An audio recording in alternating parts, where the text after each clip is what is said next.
আমাদের আজকের গল্প মৃত্যুর ঘণ্টা। গল্পটি নেওয়া হয়েছে প্রিয়নাথ মুখোপাধ্যায়ের লেখা দারোগার দপ্তর থেকে।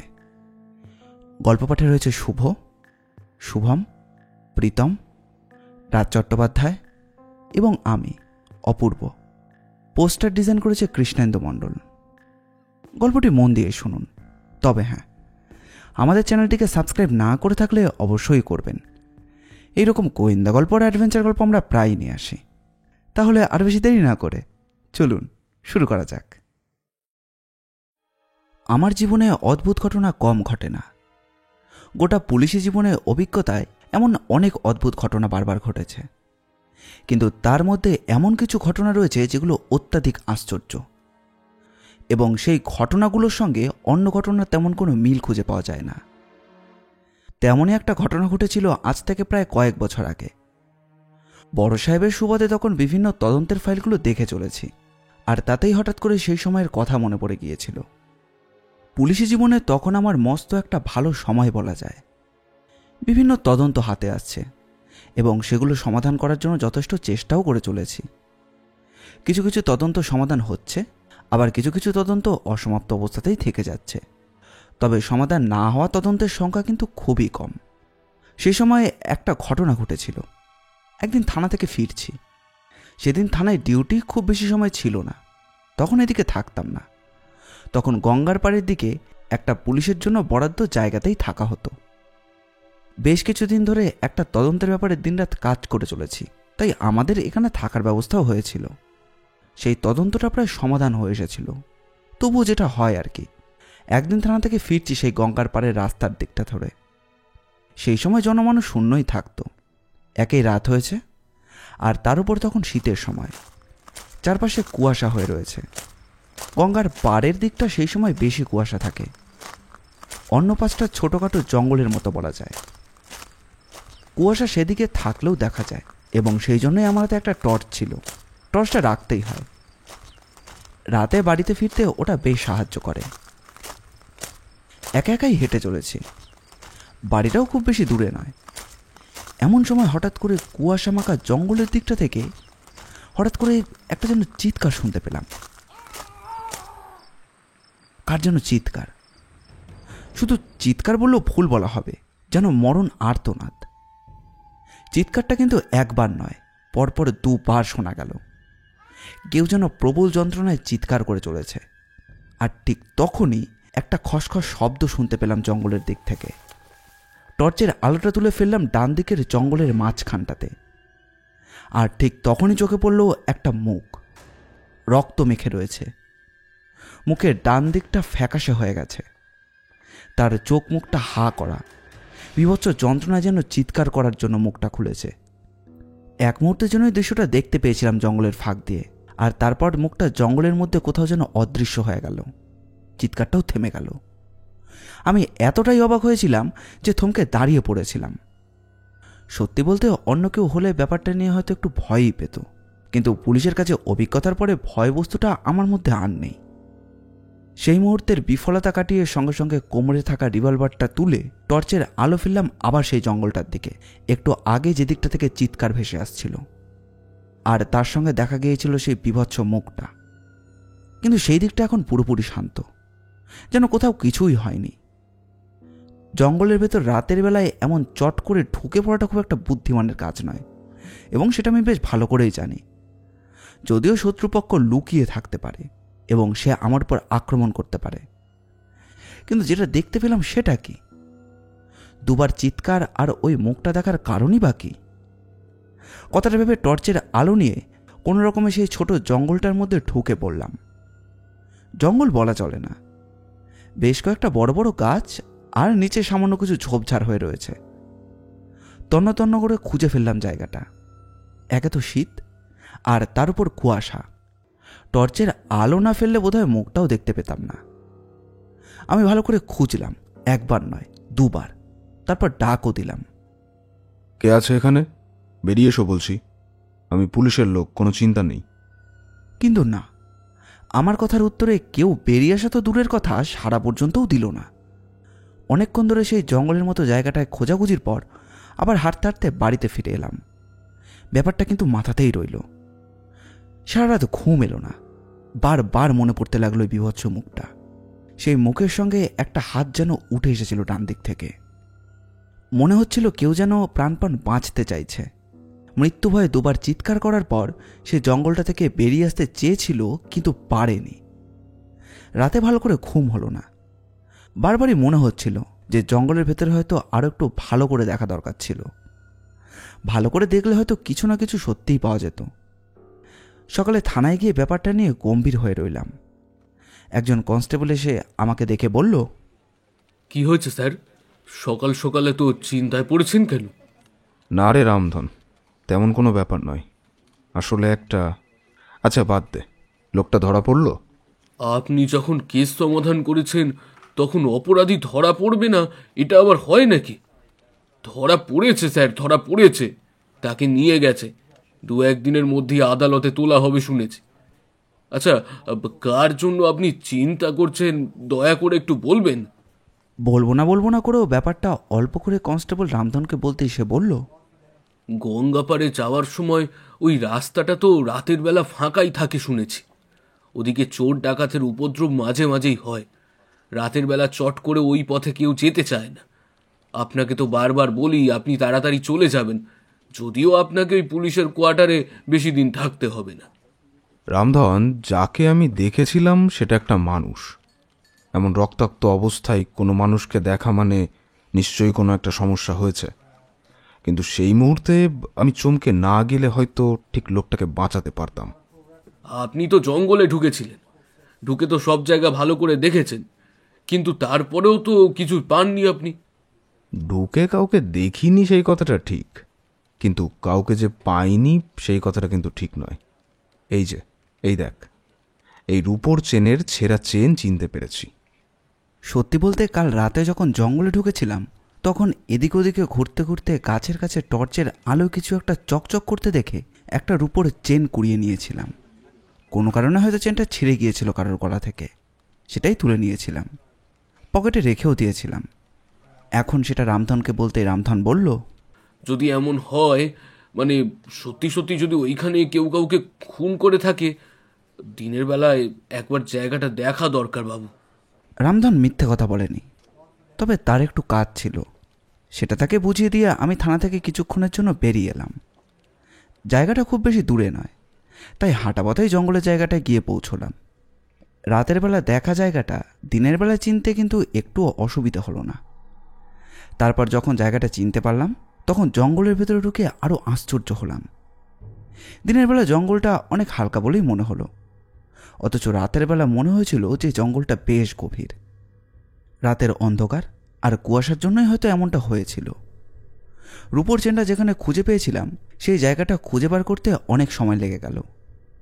আর তারপরে টর্চের আলোয় যেই জায়গাটা দেখেছিলাম সেখানে ঢুকে দেখি সেখানে কিছু শুকনো পাতা পড়ে রয়েছে, আর সেই পাতার মধ্যে লেগে রয়েছে চাপ চাপ রক্ত। শুধু এক জায়গায় নয়, সেটা নানা জায়গায় ছড়িয়ে পড়েছে। সেখান থেকে ফোঁটা ফোঁটা রক্ত এদিক ওদিকেও ছড়িয়ে পড়েছে। খানিকটা রক্তের সোজা ধারা চলে গেছে একদম জঙ্গল থেকে বাইরে ওই দিকটা পর্যন্ত। আসলে কাজটা খুব একটা সহজ নয়। অনেকক্ষণ ধরে সময় নিয়ে এদিক ওদিক খুঁজতে খুঁজতে রক্তর ধারাটা আবিষ্কার করে ফেললাম। তারপর বুঝতে পারলাম যে রক্তটা জঙ্গলের শেষ প্রান্ত দিয়ে ছোট মাঠের ওপর দিয়ে চলে গেছে আরও ভেতরের দিকে। হাঁটতে হাঁটতে গেলাম সেদিকে। এদিকটা একটা মাঠের মতো রয়েছে, তার পাশে এক জায়গায় মাটিও খোঁড়া রয়েছে বোধহয় খানিকটা, বোধহয় দিঘি বা পুকুর জাতীয় কিছু করা হচ্ছে। তার পাশে একটা ছোট তাঁবু, আমার পরনের পুলিশি পোশাক। তাঁবুর কাছে যেতেই বুঝতে পারলাম যে বেশ কিছু লোকজন সেখানে কাজ করছিল। তারা আমাকে দেখে একটু ব্যস্ত হয়ে কাজ থামিয়ে ফেলল। তাদের মধ্যে একজন একটু লম্বা চওড়া লোক, গায়ের রংটা কালচে, মাথায় লম্বা চুল আর নাকের তলায় একটা মোটা গোঁফ, দাড়ি নেই, খালি গায়েই কাজ করছিল। তার গোটা শরীর এখন ঘামে ভিজে রয়েছে, পরনে ধুতি মতন একটা কাপড় জড়িয়ে রাখা হয়েছে, হাতে পায়ে মাটি। কি হয়েছে বাবু, এখন এখানে এই সময় পুলিশ কেন? কি বলবো প্রথমে তা বুঝতে পারলাম না। আসলে চট করে তো আর তাকে জিজ্ঞাসা করা যায় না যে কাল রাত্রে একটা খুন হয়েছে এবং সেটা আমি দেখেছি, তাই এখন তদন্ত করতে এসেছি। বললাম, তোমরা এখানে কতদিন ধরে কাজ করছো? আমরা তো এখানে প্রায় ওই 7-8 দিন ধরে রয়েছি। রাতের বেলাও তোমরা এখানেই তো থাকো, মানে তাঁবুর মধ্যে? আর রাতের বেলা বাইরে বেরো? সর্দার একবার তার দলের দিকে তাকালো। দলে ওই হাতে গোনা 6-7 জন। তারা সবাই বসে পড়েছে। সর্দার আস্তে আস্তে বলল, রাতের বেলা ওই আগুন পোহানোর জন্য মাঝে মাঝেই বেরোই বাবু, কিন্তু এখন যা ঠান্ডা, ভালো করে তো আমরা ওই তাঁবুর ভেতর ঢুকে সব বন্ধ করে শুয়ে পড়ি। কিন্তু কেন বাবু? কাল রাত্রে কারো চিৎকার শুনতে পেয়েছিলে? বেশি রাত নয়, ওই সন্ধ্যের একটু পরেই, ওই 9টা-10টা মতো হবে। আমার কথা শুনে সর্দারের 2 চোখ যেন বিস্ফারিত হয়ে এলো। সঙ্গে পেছনের দিকে থাকা লোকজনদের হাত দিয়ে ডাকতে লাগলো। সকলেই প্রাণপণে ছুটে এলো। প্রায় সবার হাতেই কোদাল, গাইতি আর শাবল। আমি তোদের বলেছিলাম না, কাল আমি ওই চিৎকার শুনেছি।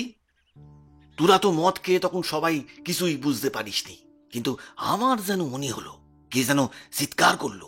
1 বার নয়, 2 বার। ঠিক বলেছ, 2 বার। কিন্তু সমস্যাটা হলো, চিৎকার যে করেছিল তাকে ওই জঙ্গলে আর দেখতে পাইনি। একবারের জন্য তার মুখটা দেখেছিলাম। মাথার কাছে আঘাত লেগেছিল, বোধহয় রক্তে ভেসে যাচ্ছিল মাথাটা। ওটা মানুষের চিৎকার ছিল বাবু? আমি তো ভাবলুম অন্য কিছু, তার জন্যই আপনি এখন এখানে এসেন। দেখো, তোমরা এখানে কাজ করছো তাই তোমাদেরকে বলছি। ওই যে সামনের ওই জঙ্গলটা, ওই জঙ্গলের মধ্যে কাল রাত্রে নিশ্চয়ই কেউ বিপদে পড়েছিল। হয়তো সে খুন হয়ে গেছে, কিংবা এখন আর বেঁচে নেই। কিন্তু বেঁচে থাকলেও তার অবস্থা খুব একটা ভালো থাকার কথা নয়। কাল রাত্রে আমি তো ধরতে পারিনি। নিশ্চয়ই ওই জঙ্গলে আরও কেউ ছিল, এবং সে বা তারা ওকে নিয়ে গেছে। এতক্ষণে গোটা ব্যাপারটা ওদের কাছে পরিষ্কার হলো। সর্দার কিন্তু আমার সমস্ত কথাই ভালোভাবে শুনল। তারপর বলল, সারাদিন কাজকর্মের পর রাতের বেলা আগুন জ্বালিয়ে আমরা একটু ওই, হ্যাঁ বুঝতেই পারছেন তো, তাই ওই কাল রাতে চিৎকারের শব্দটা শুনলেও আমাদের মনে সেটা তেমন গুরুত্ব পায়নি। আমি শুনেছিলাম, কিন্তু এখন কি করা যায় দারোগাবাবু?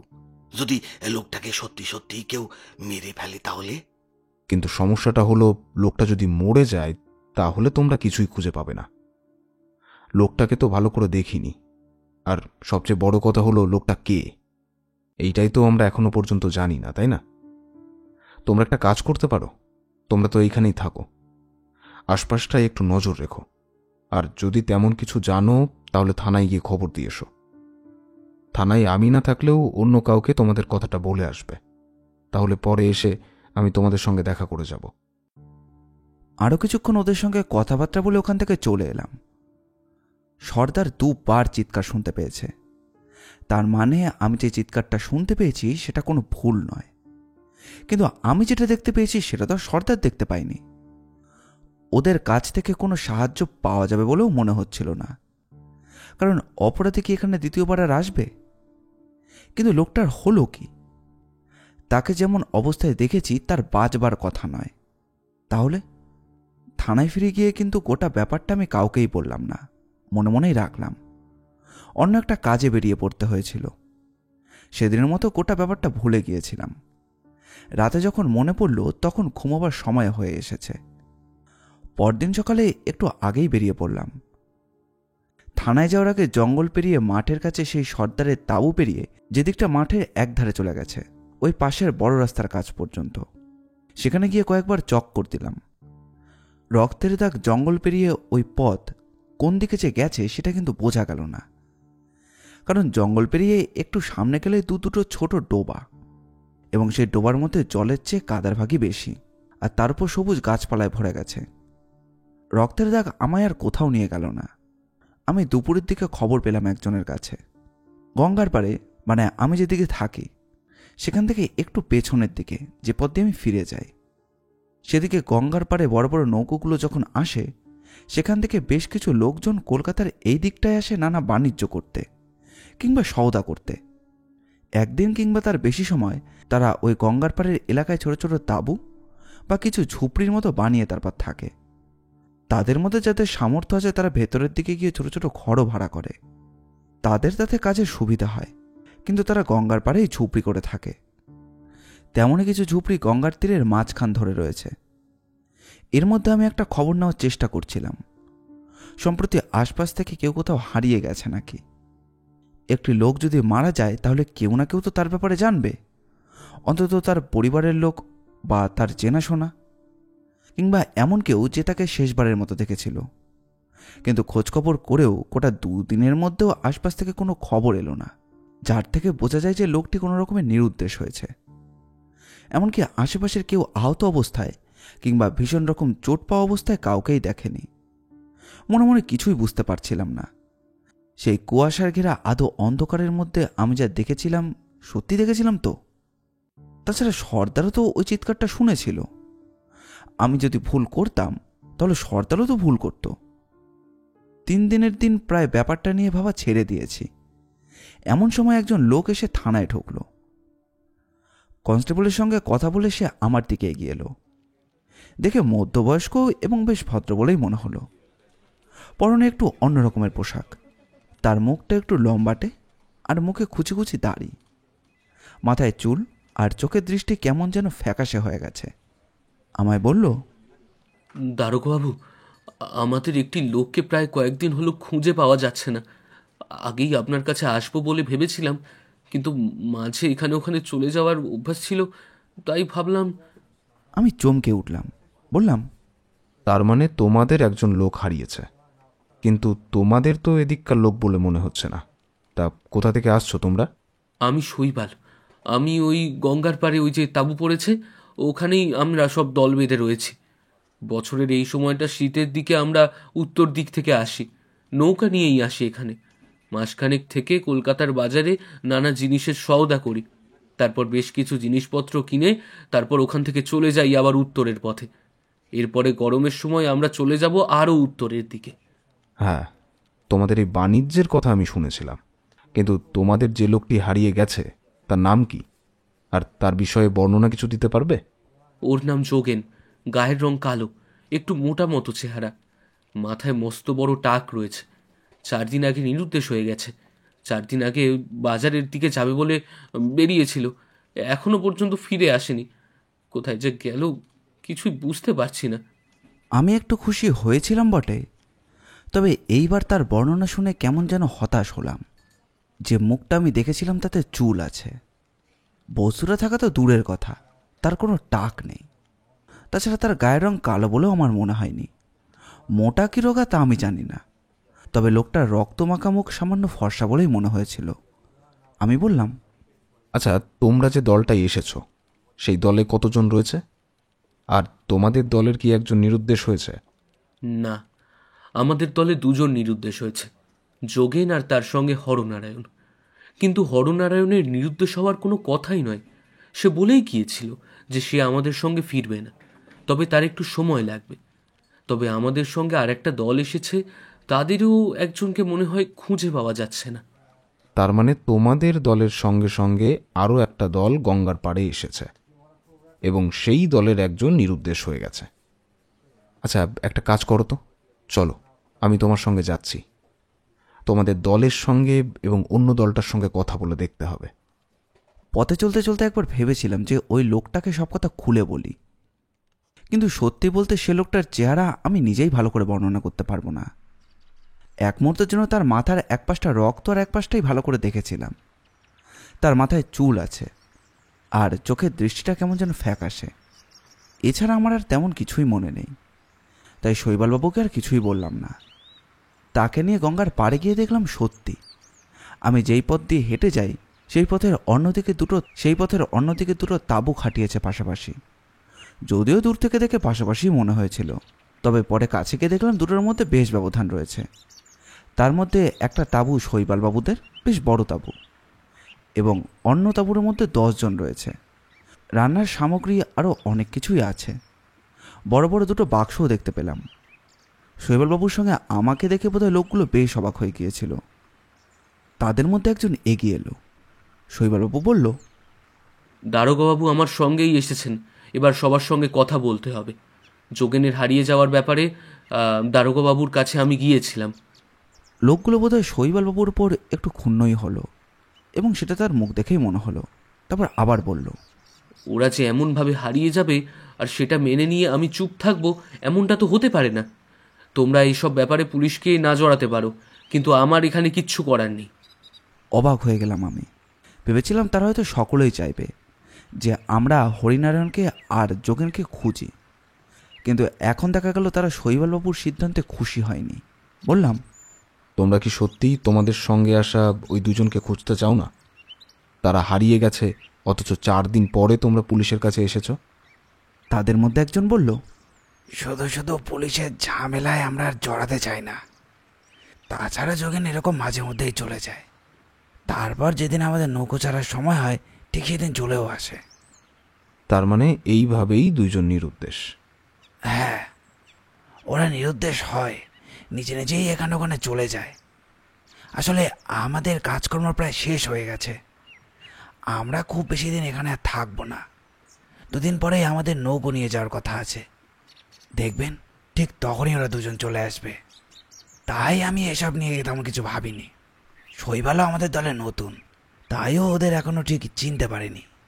কিন্তু ওদের কোনো বিপদ যদি হয়ে যায়, দেখা গেল ওরা ফেরার সময় বা অন্য কোথাও ডাকাতের হাতে পড়লো। দলের মধ্যে থেকে একজন হাসতে হাসতে বলে উঠল, চোর ডাকাত যোগেন আর হরিনারায়ণকে কাবু করতে পারবে না। এমন হলে ওরা উল্টে চুরি ডাকাতি করতে গিয়ে মানুষ খুনও করে ফেলতে পারে। কথাটা লোকটা হাসতে হাসতেই বলেছিল, কিন্তু আমার কেমন যেন খটকা লাগলো কথাটায়। বললাম, মানুষ খুন করতে পারে, কিন্তু মানুষ খুন করতে পারে এমন কথা বললে কেন? লোকটা বোধহয় এমনিই কথাটা বলেছিল, এবং আমার কথায় কেমন যেন সে থতমত খেয়ে গেল। শৈবালবাবু কিছু বলার আগেই প্রথম লোকটা আবার বলল, দেখুন, আমি এই দলের প্রধান, আমি সবাইকেই নিয়ে এসেছি এবং সমস্ত ব্যাপারটা আমি দেখাশোনা করি। কোনো কিছু হলে তার দায়িত্ব তো আমার। আমি জানি যে যোগেনরা ঠিক ফিরেই আসবে, যেদিন রাত্রে আমরা নৌকা ছাড়বো ঠিক সেই দিনই আসবে। তাই আমিও আর এইসব নিয়ে পুলিশকে কিছুই বলিনি।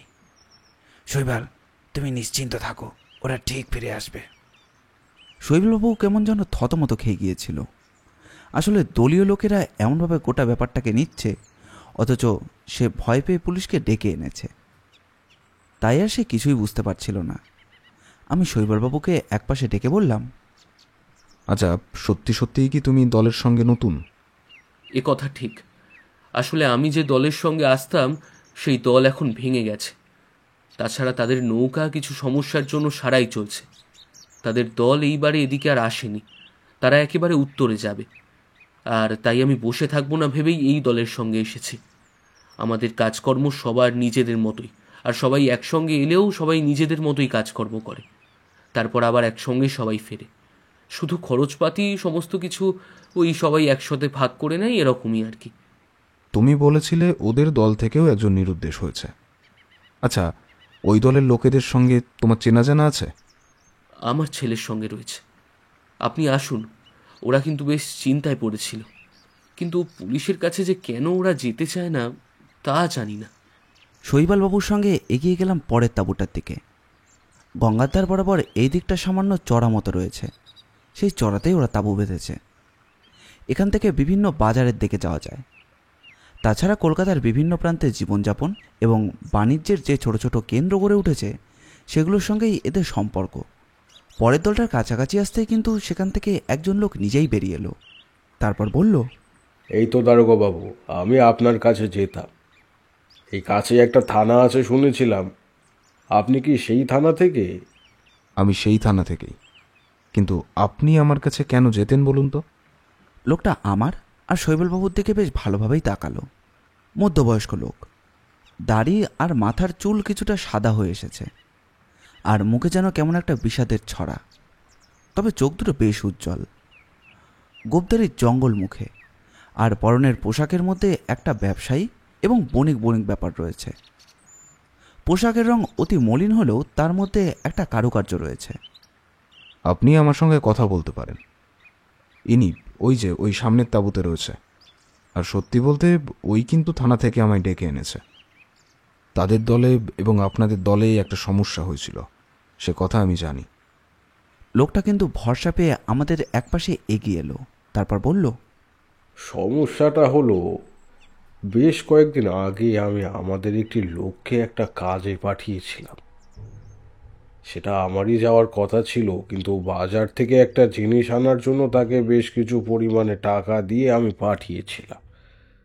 সন্ধ্যের মধ্যেই তার ফিরে আসার কথা ছিল, কিন্তু সন্ধে পর্যন্ত সে যখন ফিরল না, তখন ভাবলাম সে হয়তো কোনো কাজে আটকে গিয়েছে। মাঝে মাঝে এমনটা হয়। তাছাড়া আমাদের ফেরার এখন অনেক সময় আছে। আমরা মাত্র কয়েকদিন হলো এখানে এসেছি, তাই আমি অপেক্ষা করছিলাম।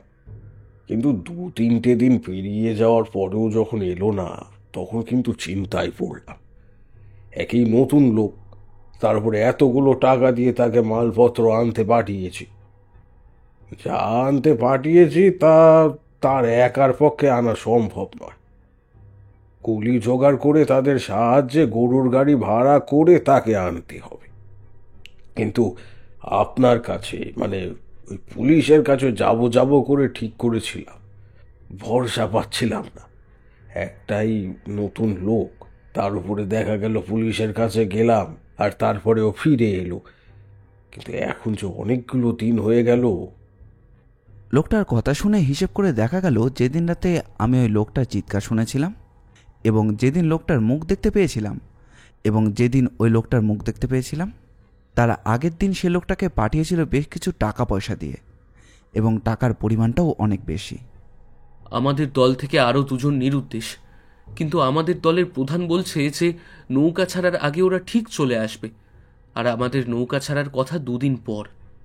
তার মানে ওদের দুজন যে ফিরে আসবে সেই ব্যাপারে ওরা নিশ্চিত, কিন্তু আপনার লোকটি যে ফিরে আসবে সেই ব্যাপারে আপনি নিশ্চিত হতে পারছেন না। দেখুন, যদি সে এমনি এমনি যেত তাহলে না হয় আমি ভাবতুম যে সে ফিরে আসতে পারে, কিন্তু অন্য কোথাও চলে গেছে, তার সঙ্গে এতগুলো টাকা রয়েছে। হতে পারে সে টাকাগুলো নিয়ে পালিয়েছে। আবার এটাও হতে পারে যে তার কাছে থাকা ওই অতগুলো টাকার জন্য তার কোনো ক্ষতি হয়ে গিয়েছে। এমনটা তো হতেই পারে, তাই না? জায়গা হলো টাকার জায়গা। টাকার জন্য এখানকার মানুষ করতে পারে না এমন কিছু নেই। লোকটা যে মিথ্যে কথা বলেনি সে কথা আমিও জানি। মানুষের অপরাধ প্রবণতার কারণ হলো লোভ, সম্পত্তি, অর্থ আর ক্ষমতা। এই 3-4-এর মধ্যে অর্থই সবথেকে প্রধান হয়ে দাঁড়ায় মাঝে মধ্যে। বিশেষত মধ্যবিত্ত কিংবা নিম্নবিত্ত মানুষের মধ্যে ক্ষমতা কিংবা অন্য কিছু লোভ না থাকলেও অর্থের লোভ থেকেই থাকে। আমি বললাম, এখন তো তোমাদের লোক এখানেই থাকবে, আর আমিও খোঁজখবর করছি। তার মানে 3 জন নিরুদ্দেশ হয়েছে। তোমার দলের 2 জন আর হরিনারায়ণ। আর তোমার দলের যে নিরুদ্দেশ হয়েছে তার নামটা কি? ওর নাম হলো গিয়ে গণেশ। গণেশ একটু বোকা শোকায়। আসলে আমারই ভুল হয়েছে এতগুলো টাকা ওকে দিয়ে পাঠানো। আসলে যে জিনিসটা আমি কিনতে চাইছি সেটা আমাদের ওদিকে বেশ ভালো চল রয়েছে। আমি সেটা কিনেছি, জানলে অন্য কেউ হয়তো সেটা আবার কিনতে পারে। তাই গণেশকে গোপনে পাঠিয়েছিলাম। সে কাউকে ব্যাপারটা বলতো না, কিন্তু এখন মনে হচ্ছে বড় ভুল হয়ে গিয়েছে। টাকা না হয় আমার গেল, তাতে আমি অত চিন্তা করছি না। আবার আমি এখানে এলে সে টাকা আমি উসুল করে নিতে পারবো। কিন্তু গণেশের যদি কিছু হয়ে যায় দারোগা বাবু, তাহলে তো। এরপর প্রধানের কাছে গণেশের মোটামুটি একটা ব্যাখ্যা চাইলাম। সেই ব্যাখ্যা প্রধান আমাকে যতবারই করছিল ততবারই যেন আমার মনে হচ্ছিল যেন আমি চোখের সামনে দেখতে পাচ্ছি সেদিন দেখতে পাওয়া সেই রক্তাক্ত মুখটাকে। আসলে সেই দিন সেই মুখটাকে আমি যতটা দেখতে পেয়েছিলাম তার সঙ্গে গণেশের চেহারার একটা অদ্ভুত মিল ছিল। কিন্তু আমি এখন কি করব? যদি ওটা গণেশই হয়ে থাকে তাহলে তাকে মারল কে? আর কেনই বা মারল? টাকার জন্য?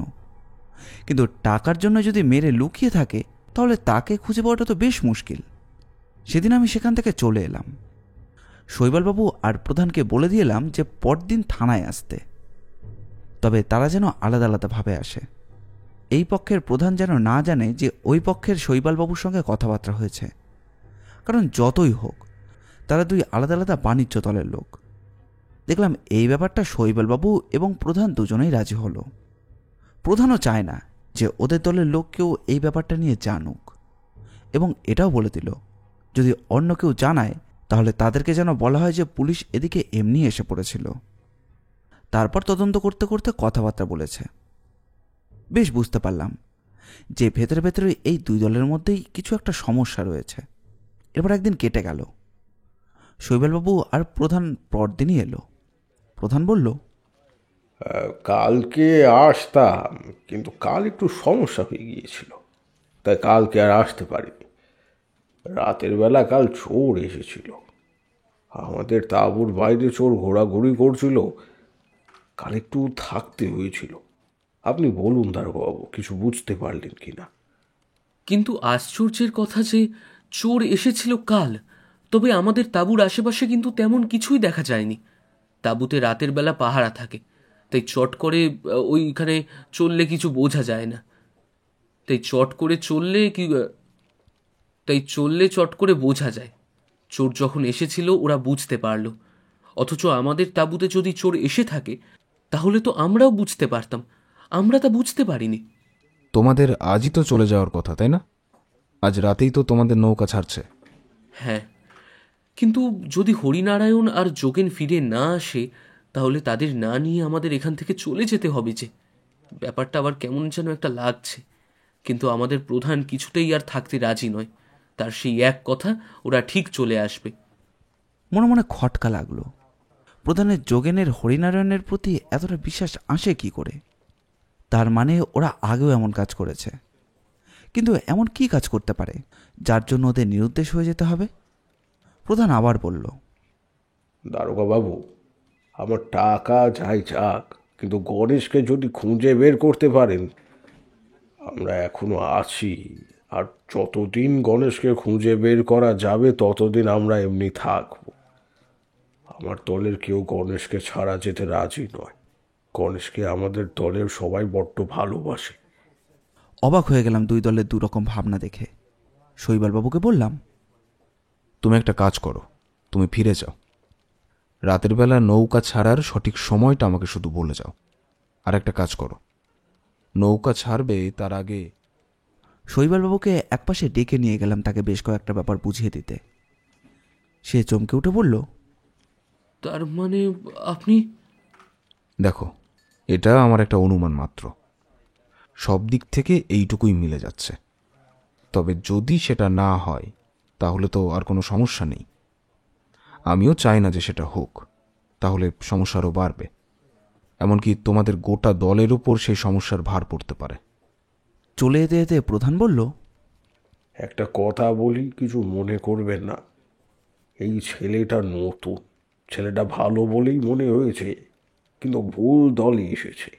ওদের দল একদম ভালো নয়, অনেক কিছু করে বেড়ায় ওরা, চুরি ডাকাতি যখন যা পারে আর কি করে। রাতের অন্ধকারে ওরা মাঝে মাঝে বেরিয়ে পড়ে এখানে ওখানে। দেখুন, একটা কথা আপনাকে এখন না বলে পারছি না। আমার মনে হচ্ছে আপনাদের দলের ছেলে গণেশ আর কিন্তু বেঁচে নেই। আমার কথায় তার মুখটা কেমন যেন হাওয়া হয়ে গেল।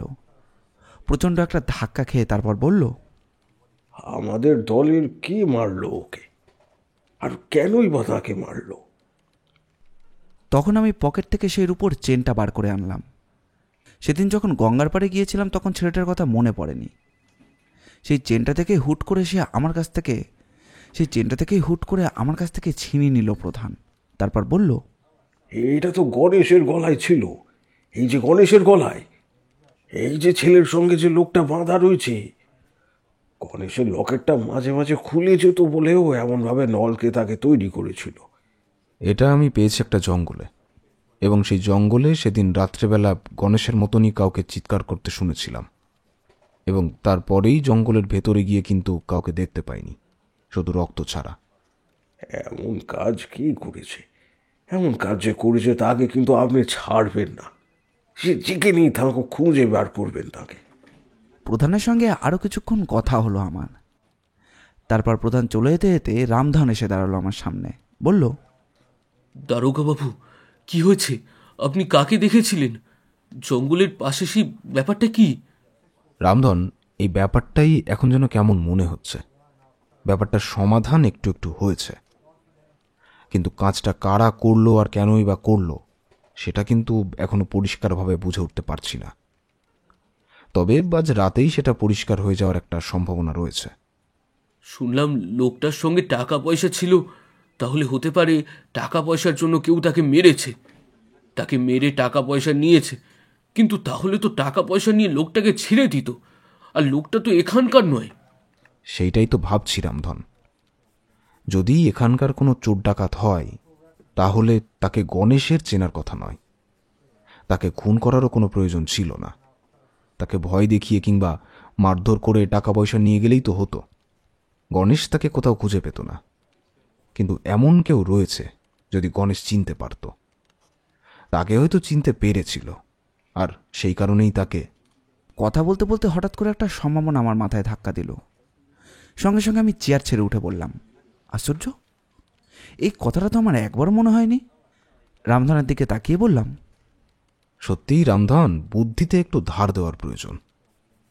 মাঝে মাঝে না হলে এত সহজ ব্যাপার চোখের সামনে রয়েছে তাও আমি কিছুই বুঝতে পারছি না।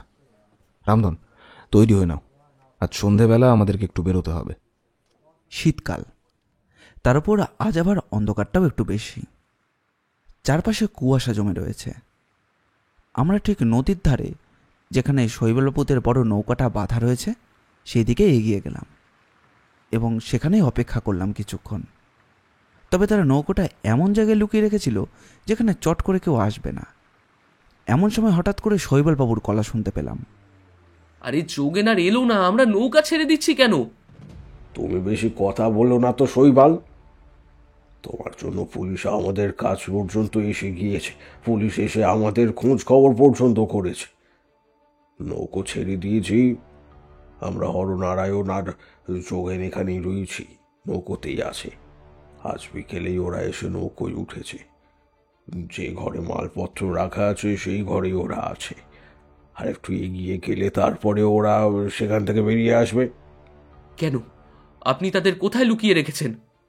শৈবাল, বেশি কথা বললে তোমার লাশটা কিন্তু গঙ্গার জলে ভাসবে বলে দিলাম। চুপচাপ যা বলছি তাই করো। চলো চুপচাপ। ততক্ষণে সমস্ত কিছু বুঝতে আমার আর বাকি রইল না। যে ঘরে মালপত্র ছিল সে ঘরের দরজার কাছে আমি আর একজন কনস্টেবল দাঁড়িয়েছিলাম। একটু পরেই ভেতর থেকে কার যেন আসার শব্দ শোনা গেল। তারপরে দরজার কাছে এসে বেরোতে যাবে এমন সময় হুমড়ি খেয়ে পড়ল, আর তারপরেই পিস্তলটা তুলে তার মাথায় ধরলাম আমি। পেছনের আর একজন কনস্টেবল তাকে জড়িয়ে ধরেছে। চিৎকার শুনে ওপর থেকে অনেকে ছুটে এসেছে। তাদের মধ্যে শৈবালবাবু সবাইকে সরিয়ে নিচে নেমে এলো। হরিনারায়ণ আর যোগেন, আমি জানতাম। আর যাই হোক না কেন, নৌকা ছাড়ার সময় তোরা ঠিকই আসবি, তাই আমি অপেক্ষাই করছিলাম। এসব কি? আমার নৌকায় পুলিশ কেন? ওই তোরা নৌকো চালা, নৌকো চালা। শৈবালবাবু ততক্ষণে ছুরি তুলে নিয়েছে হাতে। সেই ছুরিটা প্রধানের গলায় ধরে রেখে বলল, নৌকা পাড়ের দিকে ফেরাও। যদি নৌকা আরেকটু চলে তাহলে কিন্তু প্রধানের লাশ পড়বে প্রথমে। ভেতর থেকে যারা দুজন এসেছিল তারা ছিটকে পালাবার চেষ্টা করতে গেল। কনস্টেবলকে ধাক্কা দিয়ে একজন ঝাঁপিয়ে পড়ল জঙ্গলের মধ্যে। তবে অন্যজন পিস্তলের আওতায় থাকায় সে কিছুতেই কিছু করতে পারল না। কনস্টেবল তার হাত পা দড়ি দিয়ে বেঁধে তাকে সেই ঘরের ভেতরেই রাখল। ততক্ষণে প্রধানকেও বেঁধে ফেলা হয়েছে। বাকিরা কিন্তু তেমন আর কিছুই করল না। বন্দুকের ভয়ে তারা সব জড়সড় হয়ে রইল। নিশিতি রাতে গঙ্গার জলে সাঁতার কেটে তারা খুব বেশি দূর পালাতে পারল না। অন্য পাড়ে গিয়ে উঠেছিল, নৌকোটাও সেই পাড়ে গিয়ে উঠল। তারপর নৌকোর পাড় ধরে সে দৌড়চ্ছে। আমি বললাম, খবরদার যোগেন, পালাবার চেষ্টা করলে কিন্তু গুলি চালাবো। কুয়াশার মধ্যে ভালোভাবে দেখা সম্ভব নয়। আমিও ঝাঁপিয়ে পড়লাম নিচে। তারপর ছুটতে লাগলাম সামনের দিকে লক্ষ্য করে। যোগেশ ছুটছে, আমিও ছুটছি। পেছনে গঙ্গায় এপারে নৌকো এবং বাকিরাও রয়েছে। অনেকক্ষণ দৌড়ে এসে দেখতে পেলাম যে যোগেন হাঁপাচ্ছে আর মাটির উপর হুমড়ি খেয়ে পড়েছে কোনো কারণে। আমি এগিয়ে গিয়ে তার কপালের কাছে রিভলভারটা ধরলাম। তোমাদের খেলা শেষ যোগেন, আর পালাতে পারবে না। ওপারে ফিরে গিয়ে আরেকটা দলের সঙ্গে এই দলের সবাইকে এক জায়গাতেই রাখা হলো। যোগেন, হরনারায়ণ আর প্রধান সবাইকেই গ্রেপ্তার করা হলো। এই দলের বাকি সকলেই জানালো প্রধান, যোগেন আর হরনারায়ণকে এখানে আনতো চুরি ডাকাতি করবার উদ্দেশ্যে। বাকিরা যখন কাজকর্ম করত, ওরা তখন সুযোগ বুঝে এখান থেকে বেরিয়ে পড়ে চুরি ডাকাতি করে মালপত্র নিয়ে আবার ফিরে আসতো। নৌকোয় কিন্তু ওরা থাকতো না, আর এই সমস্ত কাজ ওরা করতো এখান থেকে পালিয়ে যাওয়ার কয়েকদিন আগে, যাতে চট করে কেউ ধরতে না পারে। এই ব্যাপারটা শৈবালবাবুর নজরে পড়ে গিয়েছিল, তাই সে পুলিশকে গিয়ে জানায়, আর তাতেই সমস্ত ব্যাপারটা ফাঁস হয়ে যায়। বাকি সকলে ভয়ে কিছুই বলতো না। প্রধান এবং ওরা দুজন বাকিদের ভয় দেখাতো। তাছাড়া বাণিজ্যের প্রত্যেকের একটা করে দল ছিল। একটা দল ছেড়ে অন্য দলে গিয়ে বিভিন্ন রকমের অসুবিধা হতো, তাই ওরা যখন জানতে পেরেছিল তখন আর প্রতিবাদ করার চেষ্টা করেনি। দ্বিতীয় দলের প্রধান বলল, তার মানে কি ওরাই গণেশকে মেরেছে? ওরাই গণেশকে মেরেছে। আর আমার মনে হয় তার মৃতদেহটা ওই জঙ্গলের ওপাশে মাঠের কাছে দুটো ডোবার মধ্যে যে কোনো একটার মধ্যে ফেলে আছে, কারণ রক্ত ওই পর্যন্তই ছিল। লুকানোর জন্যই ডোবার ভেতরে ওরা ঢুকিয়ে দিয়েছে। তাছাড়া টাকার ছোরাটিকে উদ্ধার করা গেছে। সত্যিই টাকার জন্য ওরা এমন করবে? নিজেরই মতো একটা দলের অন্য একজনকে এভাবে মারতে ওদের হাত কাঁপল না? দ্বিতীয় দলের প্রধানের গলা কেমন যেন ধরে এসেছিল। আমি কি বলবো সেটা আমি বুঝতে পারছিলাম না। ওদের তিনজনকে থানায় পাঠাবার ব্যবস্থা করলাম। তারপর বাকি দু দলের উদ্দেশ্যে বললাম, এবারের মতো তোমরা ফিরে যাও। এমন একটা ঘটনা যে ঘটেছে, তার জন্য আমাদের তরফে যেটুকু করার সেটুকু আমরা করেছি। তোমরা ফিরে যাও, আবার নতুন লোক নিয়ে এসো। তবে সাবধান, এমন কাউকে এনো না যার জন্য শুধু তোমাদের নয়, তোমাদের দলটার বদনাম হয়। সেদিন রাতে দুদল নৌকো ছেড়ে দিল।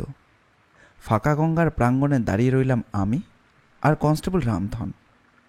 একসময় রামধন বলল, থানায় ফিরতে হবে তো, ওদেরকে দিয়ে আবার রিপোর্ট তৈরি করাতে হবে, কত কাজ।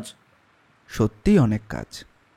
সেদিন যদি বাড়ি ফেরার পর ওই চিৎকার আর সেই সঙ্গে বিভৎস রক্ত না দেখতাম, তাহলে হয়তো এসব ব্যাপারে তেমন কিছুই জানতে পারতাম না। হয়তো একেই বলে কাকতালীয় ঘটনা। এই কারণে আমি সেই মুখটা দেখতে পেলাম, আর ওই দলে শৈবালবাবু এলো, আর তার সঙ্গে আরও কিছু কিছু ঘটনা ঘটে গেল। আমি থানায় বেরবার পর ধরে নিলাম আজকের রাতটা আমাকে থানাতেই কাটাতে হবে। কালকে সকালে এসে দুটো ডোবায় খোঁজ করব। তবে যোগেন আর হরনারায়ণ দুজনেই স্বীকার করেছে যে ওই ডোবার মধ্যেই তারা লুকিয়ে রেখেছে গণেশের মৃতদেহটা। অনেকদিন পর পুরনো কেসের ফাইলগুলো দেখতে দেখতে কথাটা মনে পড়ে গিয়েছিল। যোগেন, হরনারায়ণ এবং প্রধান তিনজনেরই শাস্তি হয়েছিল। এরপরেও গঙ্গার তীরের ঠিক মাঝখানে অনেক বাণিজ্যের দল এসেছে, কিন্তু এমন কোনো অদ্ভুত ঘটনায় এরপরে কখনোই আমার চোখে পড়েনি। আমাদের আজকের গল্পটি ভালো লাগলে অবশ্যই লাইক, আর কীরকম লাগলো সেটি কমেন্ট করে জানাবেন। আমরা আপনাদের মধ্যে থেকে একটি কমেন্ট পিন করে দেব। এই রকম গোয়েন্দা গল্প আর অ্যাডভেঞ্চার গল্প আমরা প্রায় নিয়ে আসি। আমাদের চ্যানেলটি ঘুরেও আসতে পারেন। আমাদের চ্যানেলটিকে সাবস্ক্রাইব করে আমাদের পাশে থাকবেন। আপনাদের ভালোবাসা একান্ত কাম্য। ধন্যবাদ।